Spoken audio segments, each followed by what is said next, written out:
Prenez un moment pour réfléchir. À quoi pensez-vous lorsque vous imaginez un enfant de 4 ans? Vous voyez peut-être en pensée un enfant qui joue, ou un enfant que sa mère prend dans ses bras. Vous verrez peut-être aussi des enfants jouer en groupe, ou les grands yeux curieux d'un enfant qui découvre le monde. Ce à quoi vous ne pensez probablement pas en ce qui concerne les jeunes enfants, ce sont les scènes suivantes.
Ces scènes sont des spectacles publics de drag queens spécialement destinés aux très jeunes enfants. Ces spectacles existent désormais dans de nombreux pays du monde, y compris en Allemagne. Sous le couvert de la tolérance et de l'acceptation de la prétendue diversité des sexes, nos enfants doivent être préparés à un avenir multicolore. Mais il n'est pas fait mention de ce que ces spectacles peuvent provoquer dans l'âme des enfants. Les protecteurs de l'enfance et les pédagogues sociaux mettent en garde avec insistance contre le fait que les enfants peuvent être grandement déstabilisés et dans certains cas gravement traumatisés par ces spectacles. L'éducatrice en vie sociale Margaret Taves parle dans une interview de sa pratique professionnelle. Il est question des conséquences d'une confrontation trop précoce avec le sujet de la sexualité. En abordant des sujets tels que la transsexualité et la fluidité des genres, on priverait les enfants de leur développement naturel. Il en résulte une grande insécurité et des troubles du comportement chez les enfants. Ceux-ci doivent souvent être suivis par la suite par des psychologues et des thérapeutes. Cela induit un problème après l'autre, dit Margaret Taves. Des lectures de livres de drag queens pour les enfants de maternelle ont lieu depuis des années dans de nombreuses villes d'Allemagne. Ces lectures sont parfois bien établies dans les activités publiques de ces villes et sont régulièrement organisées dans les établissements d'enseignement. Les enfants y sont confrontés à des drag queens au maquillage criard et souvent habillés de manière sexualisée. Les livres qu'ils y lisent traitent souvent du sujet des transgenres. Cela signifie en clair qu'il y est question d'enfants ou d'animaux qui ne se sentent pas à l'aise dans leur sexe naturel et qui souhaitent passer à l'autre sexe. Sur le site internet de l'association Demo für alle, on y trouve des informations bien fondées sur ce qui est appelé heure de lecture. Voici ce qu'on peut y lire. Certains des artistes sont avant tout des militants et ont lu les classiques de l'idéologie du genre. Ils comprennent que la perversion de la sexualité et de l'identité sexuelle est le moyen choisi pour subvertir l'ordre social. Leur agenda n'est pas une conspiration secrète, mais suit une méthodologie scientifique qu'on peut lire par exemple dans l'article « Pédagogie drag queen, la pratique ludique de l'imaginaire queer dans la petite enfance ». L'objectif est d'ancrer profondément la pédagogie queer dans les établissements d'enseignement pour enfants, en brisant les stéréotypes des enseignants et, de manière générale, toutes les règles et les limites. Mais revenons ici au jeu d'esprit du début de l'émission. Demandez-vous, qu'est-ce qui vous vient spontanément à l'esprit lorsque vous pensez aux besoins les plus importants d'un jeune enfant? L'amour, la sécurité, les soins, l'espace pour s'épanouir librement, le temps pour jouer, sont peut-être les choses auxquelles vous pensez. Mais si on écoute les soi-disant experts du Centre fédéral d'éducation pour la santé, on obtient une toute autre liste. Les enfants âgés de 0 à 4 ans sont des êtres sexuels. Ils doivent être éduqués à la masturbation précoce et apprendre à ressentir du plaisir et du désir lorsqu'ils touchent leur propre corps. Ils doivent découvrir le corps et les organes génitaux et connaître des expériences agréables de proximité physique. Les enfants de 4 ans doivent pouvoir interpréter les sentiments sexuels tels que la proximité, le désir et l'excitation.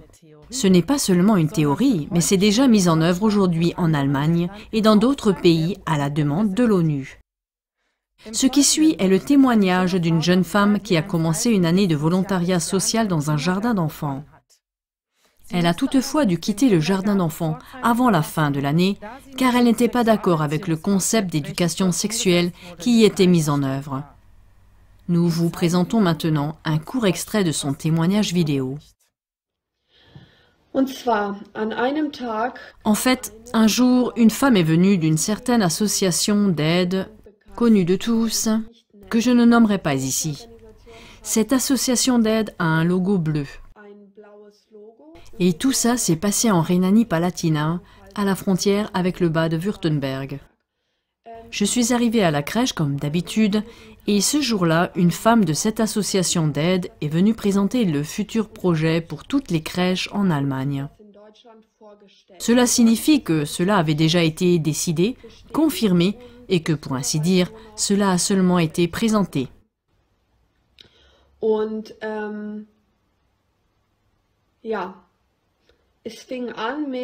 Et ça a commencé ainsi. À l'avenir, nous voulons expliquer et offrir aux enfants la possibilité de se masturber. J'étais complètement sous le choc. Complètement sous le choc. J'ai rougi, j'avais chaud, alors je me suis dit, mais qu'est-ce qui se passe ici? Qu'est-ce que c'est que ça? Ils sont complètement malades. Je regarde à droite, à gauche, et l'une des éducatrices était d'ailleurs pasteur. Tout le monde était pleinement satisfait, pleinement heureux. On trouve ça super, waouh! J'étais sidérée. Ok, ça ne peut pas être vrai, n'est-ce pas? Et puis elle a encore ajouté. C'était comme ça que dans cette crèche, il y avait une salle de sport, les enfants y faisaient de la gymnastique et c'était assez grand. Et puis cette femme de cette association d'aide a dit « Ce que vous pourriez faire, par exemple, c'est partager cette salle de sport en deux et acheter des tentes, des petites tentes et les monter. » Et parce que je l'ai vu en ligne, beaucoup parlent d'enfants à partir de 3 ans. Non, elle parlait d'enfants de 2 à 6 ans. Que les 2 à 6 ans ont la possibilité de se masturber dans ces tentes. Et s'ils ne savent pas ce que c'est, on le leur explique et on leur offre la possibilité d'explorer leur sexualité au jardin d'enfants. Et pensez-vous que les parents seront au courant? Non, on discute du fait que ça doit faire partie du quotidien. Les parents ne doivent rien savoir de cela parce qu'il est normal que les enfants connaissent la sexualité. Non, ce n'est pas normal. L'ONU poursuit cette approche dans les écoles primaires. Là, on va beaucoup plus loin dans la prétendue éducation des enfants. Un rapport complet de la plateforme Internet Stop World Control fait état de l'agenda des Nations Unies et de sa mise en œuvre dans les écoles. Outre des détails précis sur le sexe oral, les comportements sexuels, homosexuels, comme les rapports anaux, etc., il existe des jeux pour initier les enfants à ce sujet. Même si c'est difficile à croire, il existe des cartes de jeu du Memory sur lesquelles sont représentés des organes génitaux masculins de différentes tailles. Les enfants doivent ensuite trouver les paires correspondantes. Mais nous ne pouvons pas et nous ne voulons pas reproduire ici de telles images. Mais n'oubliez pas que nos enfants sont sans défense face à ces images. Les parents dont les enfants ont été en contact avec de tels concepts rapportent les choses troublantes suivantes. Les jeunes enfants se tripotent mutuellement, prennent les parties génitales de l'autre dans leur bouche ou regardent sous la porte des toilettes. Une mère américaine a confirmé ces déclarations.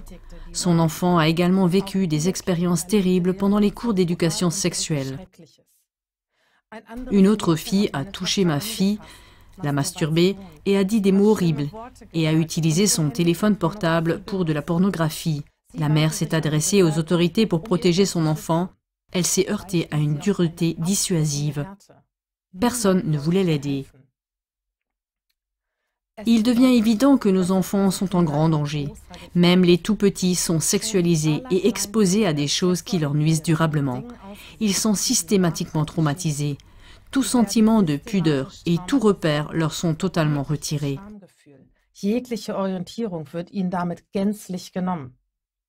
Si on prive les enfants de leur pudeur naturelle, ils ne peuvent plus écouter leur instinct naturel qui leur dit clairement qu'ils doivent protéger leur corps. Cela les rend extrêmement vulnérables et en fait des proies faciles pour les prédateurs sexuels. La TV a montré avec précision les tenants et aboutissants de ce concept de rééducation sexuelle dans l'émission intitulée « OMS et ONU, pédophiles, ne touchez pas aux enfants ». Au vu de ces développements dramatiques, étudiez cette émission importante. Chers parents et proches, sauvez vos enfants et levez-vous contre ces crimes. Élevez la voix et exprimez haut et fort votre mécontentement lorsque vous êtes en contact avec de tels concepts. Dites non à tous les abus envers les plus petits. Ils ont plus que jamais besoin de vous et de votre protection.